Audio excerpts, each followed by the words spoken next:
दोस्तों, आज हम पढ़ने जा रहे हैं कूलाम के नियम का सदिश निरूपण। इससे पहली वीडियो में मैंने आपको कूलाम के नियम को पढ़ाया है। आज हम पढ़ेंगे कूलाम के नियम का सदिश निरूपण। कूलाम के नियम का सदिश निरूपण।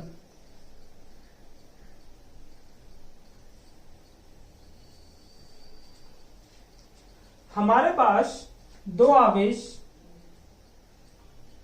Q1 और Q2 हैं। ये भी एक बिंदु आवेश है, ये भी एक बिंदु आवेश है। Q1 का Q2 दो हमारे पास बिंदु आवेश है। ओके ना। इनकी हमें पोजीशन बतानी है, इनकी हमें स्थिति बतानी है। तो इसके लिए हम एक कार्तीय निर्देश फ्रेम ले लेते हैं। ये हमारे पास एक कार्तीय निर्देश फ्रेम है जिसकी ये जो है y अक्ष है, ये y अक्ष है और ये इसकी x अक्ष है। ओके ना। ये इस निर्देश फ्रेम का बिंदु O है। O के सापेक्ष Q1 की स्थिति, O के सापेक्ष Q1 की स्थिति, इसको हमने R1 से R1 वेक्टर में सदिश R1 वेक्टर के द्वारा दर्शा दिया है। ये जो है Q2 O के सापेक्ष Q2 की स्थिति, इसको हमने R2 वेक्टर द्वारा दर्शा दिया है। इसके बाद हम इन दोनों आवेशों की पोजीशन स्थिति एक दूसरे के सापेक्ष दर्शा देते हैं कि आवेश Q1 की स्थिति अगर हम Q2 के सापेक्ष दर्शाएंगे, आवेश Q2 की स्थिति आवेश Q1 के सापेक्ष दर्शाएंगे। तो इसके लिए मान लीजिए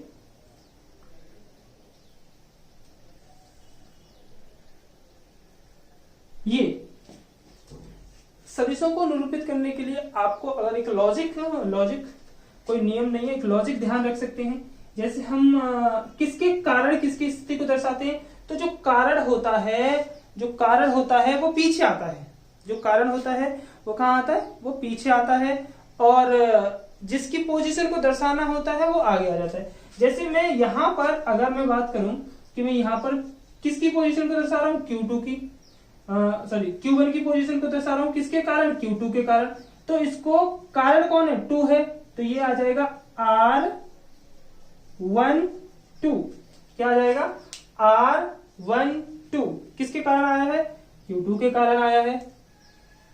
Q2 के कारण किसकी स्थिति आई है, Q1 की। तो यहां पर R12 क्या हो जाएगा, R12 हो जाएगा आपका R12 होगा Q1 का स्थिति सदिश, Q1 का स्थिति सदिश किसके कारण, Q2 के कारण, Q2 के सापेक्ष। इसी प्रकार से यदि हम बात करें कि Q2 का स्थिति सदिश क्या होगा, तो इसके लिए हमने ये वेक्टर लाइन खींच ली है जो कि किसकी तरफ है, Q1 की तरफ है। Q1 से Q2 की तरफ। Q2 का स्थिति सदिश हम किसके सापेक्ष दर्शा रहे हैं, Q1 के सापेक्ष दर्शा रहे हैं। तो इसके लिए क्या होगा, इसके लिए आएगा R21। कारण जो होता है किसके कारण, Q1 के कारण। Q1 के कारण हम किसकी पोजीशन को डिफाइन कर रहे हैं, Q2 की पोजीशन को। तो जो कारण होगा, ये कारण है, जो कारण होता है वो पीछे आता है। यहां हो जाएगा R21। ये किसकी स्थिति होगी, Q2 का स्थिति सदिश, Q2 का स्थिति सदिश, Q2 का स्थिति सदिश Q1 के सापेक्ष, Q1 के सापेक्ष, Q2 का स्थिति सदिश Q1 के सापेक्ष। ओके ना। Q2 का स्थिति सदिश Q1 के सापेक्ष। अब ये दोनों आवेश एक ही चार्ज के हैं, दोनों आवेश समान आवेश हैं और इससे पिछली वीडियो में हमने देखा है कि यदि हमारे पास दो प्लस प्लस के आवेश होते हैं, दो पॉजिटिव चार्ज होते हैं, अर्थात दो एक सजातीय आवेश होते हैं, तो वे एक दूसरे को क्या करते हैं, प्रतिकर्षित करते हैं। यदि ये दोनों विपरीत होंगे, प्लस प्लस के हों या माइनस माइनस के हों, सजातीय हों, तो वे एक दूसरे को प्रतिकर्षित करते हैं। यदि वे विपरीत होते हैं, विजातीय होते हैं, तो उन दोनों के मध्य आकर्षण बल लगता है। यदि यहाँ पर प्लस का हो और दूसरी तरफ माइनस का हो, तो वे एक दूसरे को क्या करेंगे, आकर्षित करेंगे। ये और ये दोनों एक दूसरे को आकर्षित करेंगे। यहाँ पर ये भी प्लस का है, ये भी प्लस का है। इसका अर्थ है कि ये आवेश एक दूसरे को क्या करेंगे, ढकेलेंगे, एक दूसरे से प्रतिकर्षित होंगे, एक दूसरे से दूर जाएंगे, एक दूसरे से क्या होगा, दूर जाएंगे। तो इसका मतलब है कि आवेश Q1 पर एक बल लगेगा, किसके कारण, Q2 के कारण। और अभी मैंने बताया आपको कारण पीछे आता है। आवेश Q1 पर एक बल लग रहा है, किसके कारण, Q2 के कारण। तो बल किस पे लग रहा है, आवेश Q1 पर, कारण क्या है, Q2। तो ये हो गया F12। ओके ना। यहां पर भी वही करना है हमें कि Q1 के कारण Q2 पर एक बल लग रहा है, किसके कारण लग रहा है, Q1 के कारण लग रहा है। तो इसकी पोजीशन को हम इस तरीके से डिफाइन करेंगे, F, ओके ना, किसके कारण लग रहा है, 1 के कारण। किस पे लग रहा है, 2 पे, तो 2 1 ये आ जाएगी इसकी पोजीशन। यहां तक आपको समझ में आया। ये आवेश दो बिंदु आवेश हैं, इन पे मैंने बल की डायरेक्शन को दर्शा दिया है कि आवेश Q1 पर Q2 के कारण बल लग रहा है। कारण जो होता है हमेशा पीछे आता है। कारण कौन होता है, कारण जो इसमें भी हो, किसी भी राशि को अगर हम कारण सहित दर्शाते हैं, डायरेक्शन लेते हैं, तो जो कारण बनता है वो हमेशा पीछे आता है उस राशि के। जैसे यहाँ पर 1 कारण है, किस पर लगने वाले बल का, Q2 पर लगने वाले बल का 1 कौन कारण है, 1 कौन सा 1, आवेश Q1। क्लियर, यहां तक बातें समझ में आ रही है। तो आगे बढ़ते हैं। अब आता है किसी भी राशि का सदिश रूप दर्शाने के लिए। किसी भी राशि का यदि हम सदिश रूप दर्शाना चाहते हैं, तो हमारे पास, अगर हम किसी भी राशि का सदिश रूप दर्शाना चाहते हैं, तो क्या होना चाहिए, उस राशि का परिमाण होना चाहिए, उस राशि का परिमाण होना चाहिए, मैग्नीट्यूड, और दूसरा होना चाहिए हमारे पास उस राशि की दिशा। दूसरी होनी चाहिए हमें उस राशि की दिशा। ये दो चीजें होती हैं अगर हम उसको सदिश रूप दर्शाना चाहते हैं। और दिशा, किसी भी राशि की दिशा निकालने के लिए हमें बताए जाते हैं एकांक वेक्टर। हमने 11वीं क्लास में एकांक वेक्टर के बारे में पढ़ा है। अगर जिनको थोड़ी बहुत जानकारी है तो वो यहां सीखिएगा, और नहीं जानकारी फिर भी समझ सकते हैं आप लोग। तो R12 ये है, ठीक है, और इसके ऊपर कैप लगा है। तो ये R12 जो है वो है R12 वेक्टर का, R12 वेक्टर मतलब सदिश, R12 वेक्टर का एकांक सदिश। एकांक सदिश, ये एकांक सदिश है। तो R12 का एकांक सदिश, ये क्या है, R12 का एकांक सदिश। इसी प्रकार से R21 क्या, ये है R21 का एकांक सदिश। एकांक सदिश, एकांक सदिश के माध्यम से हम डायरेक्शन को प्राप्त करते हैं। क्लियर, यहां तक समझ में आया। अब हम बढ़ते हैं कूलाम के नियम पर। कूलाम का नियम कहता है, कूलाम का नियम क्या कहता है कि किन्हीं दो बिंदु आवेशों के मध्य, किन्हीं दो बिंदु आवेशों के मध्य कार्य करने वाला आकर्षण, या तो आकर्षण हो, वो एक दूसरे को खींचे, आकर्षण अथवा प्रतिकर्षण बल, उन दोनों आवेशों के गुणनफल के समानुपाती तथा उनके बीच की दूरी के वर्ग के व्युत्क्रमानुपाती होता है। मैंने माना आवेश Q1 व Q2 के बीच की दूरी स्मॉल r है, ओके ना। तब कूलाम के नियम से, कूलाम के नियम से, कूलाम का नियम कहता है कि F, हम बात करें 1-2 की बात कर ले रहे हैं, तो F12 इक्वल टू आएगा के भी यूज कर सकते हैं, पर यहां पर हम मान लेते हैं 1/4πε0। ये दोनों आवेश जो है वो निर्वात में रखे हुए हैं, ऐसा मैंने माना है। F12 आ जाएगा आपका, इसके ऊपर सदिश लगा दिया है, डायरेक्शन लगा दिए, तो Q1 Q2 upon R square, Q1 Q2 upon R square. अब यहां पर बात करते हैं, Q1 Q2 upon R square हो गया।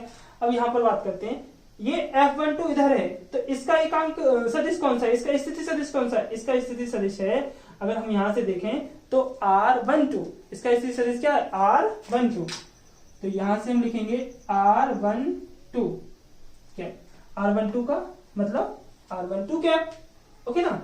इसे हम समीकरण नंबर 1 मान लेंगे। इसी प्रकार से दूसरे के लिए बात करते हैं, तो F21 कौन से वाले बल को डिफाइन कर रहे हैं, इस वाले बल का, इस वाले बल का जो आवेश Q2 पे लग रहा है, किसके कारण, Q1 के कारण। तो ये आएगा आपका 1/4πε0 Q1 Q2 upon R square, किसके कारण लग रहा है, 1 के कारण किस पे लग रहा है, 2 पर, 1 के कारण किस पे लग रहा है, 2 पर, 1 के कारण किस पे लग रहा है, 2 पर। तो ये आ जाएगा F, यहां से आ जाएगा 2/1 क्या, ये समीकरण नंबर 2 होगी। ये कूलाम के नियम का, ये कूलाम के नियम का सदिश निरूपण है। समीकरण 1 व 2 कूलाम के नियम का सदिश निरूपण है, सदिश निरूपण है, सदिश निरूपण है। ये कूलाम के नियम का क्या है, सदिश निरूपण है। आगे क्या बात करते हैं हम, आगे देखते हैं कि जो F1 और F2 हैं, क्या हम इन दोनों सदिश की डायरेक्शन को अगर चेक करें तो इसमें आपको लगेगा कि R12 जो है वो इस तरफ है, R21 जो है वो इस तरफ है, परंतु इनके मैग्नीट्यूड यानी परिमाण बराबर है और दिशाएं कैसी है, विपरीत। एक उधर जा रहा है तो दूसरा किस तरफ आ रहा है, इस तरफ। इन दोनों की डायरेक्शन कैसी है, विपरीत है, देखो विपरीत है ना, और परिमाण दोनों के बराबर है। तो देखते हैं क्या आना है, R12 कैप इक्वल टू हो जाएगा, बराबर हो जाएगा आपका माइनस का R21 कैप। दोनों एक दूसरे के बराबर है किंतु विपरीत हैं। R12 की वैल्यू समीकरण 1 में रख देंगे, समीकरण 1 में R12 कैप बराबर माइनस का R21 कैप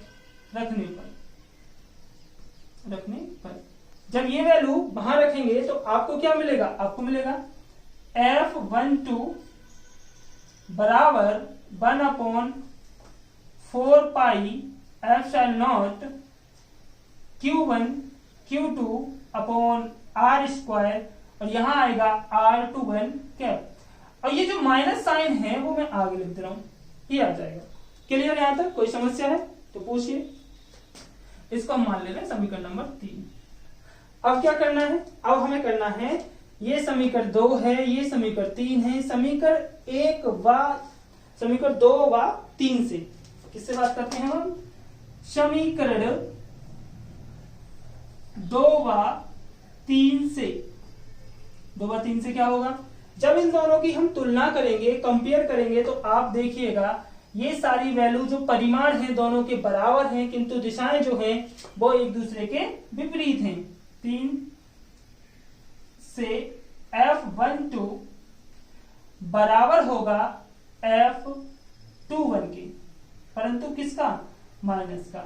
F12 किसके बराबर होगा, F21 के बराबर होगा, परंतु किसके, माइनस का होगा।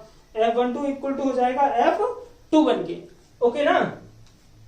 यहां से यह स्पष्ट होता है कि F(Q1) पर Q2 के कारण लगने वाले बल का परिमाण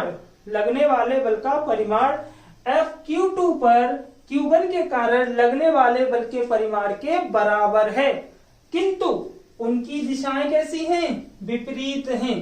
किंतु उनकी दिशाएं कैसी हैं, विपरीत हैं। और लास्ट में इसको समीकरण नंबर 4 मान लीजिए।